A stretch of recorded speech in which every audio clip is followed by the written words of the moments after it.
that stuff is raunchy and difficult to play. Raunchy in a good way. I mean, it's tough. It's tough stuff, especially when you got to play more than one chart.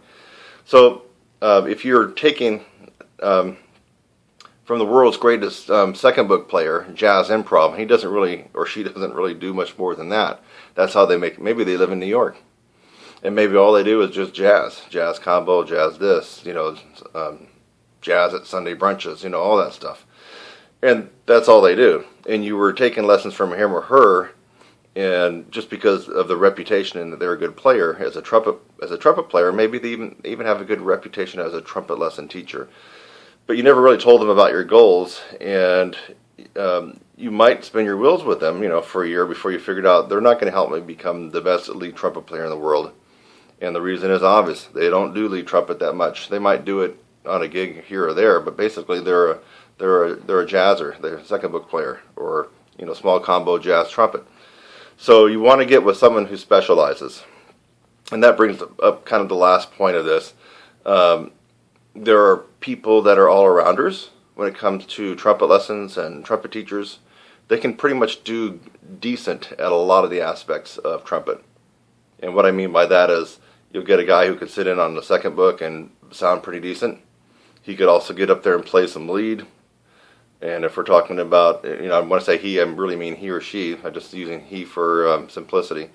We can pick the she and say that she could go sit in a jazz combo somewhere, or she could go in the orchestra and play there. So that's kind of an all-arounder. Maybe they're doing sessions and things like that.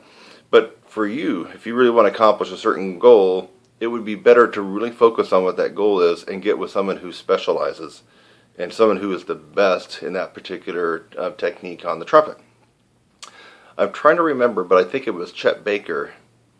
I'm trying to remember where this came up. It might have been that big 2-hour kind of biography on his life. But he made a remark about how to be successful in life is to find something that you're good at and make sure that you're better at it than everybody else. And then everything else will take care of itself. And I thought that was pretty unique. I thought that was, well, maybe it's not unique, but I thought it was practical and relevant, because really you do want to get good at something and be the best at it, right? So it makes sense if you actually want to learn a specific technique on trumpet. You got to take trumpet lessons with a trumpet teacher who is actually an expert in that particular area. So that's kind of last point. So you don't want an all-arounder. All-arounder is good for when you're in 5th grade and junior high and high school, whatever, but I mean, at some point you'll go into a direction that you really love. Classical, Baroque kind of music, chamber music, or it could be you just love listening to Miles and Chet and Coltrane and all those guys, and you just want to be a jazz trumpet player. So you got to find someone that specializes in that, and not an all-arounder. Okay, so we're talking about right now, just to recap, how can you find the best trumpet lessons by the best trumpet teacher out there, whether it be online or in person. And we discussed one of the main points is make sure that particular trumpet teacher can demonstrate the proficiency and expertise in what you actually want to accomplish. So that's very, very important.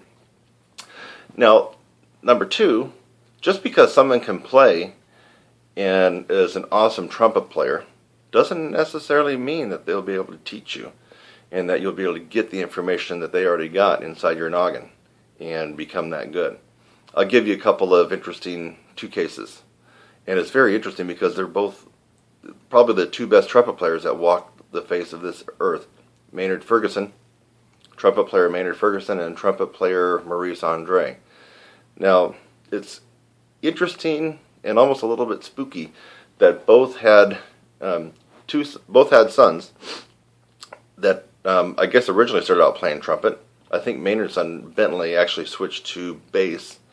But anyway, this is all legend. I didn't sit down with Maynard and talk to him about it. But this is what I've heard, and based on it from several accounts, it seems to be pretty much factual. Maynard Ferguson couldn't teach his own son trumpet the way he plays.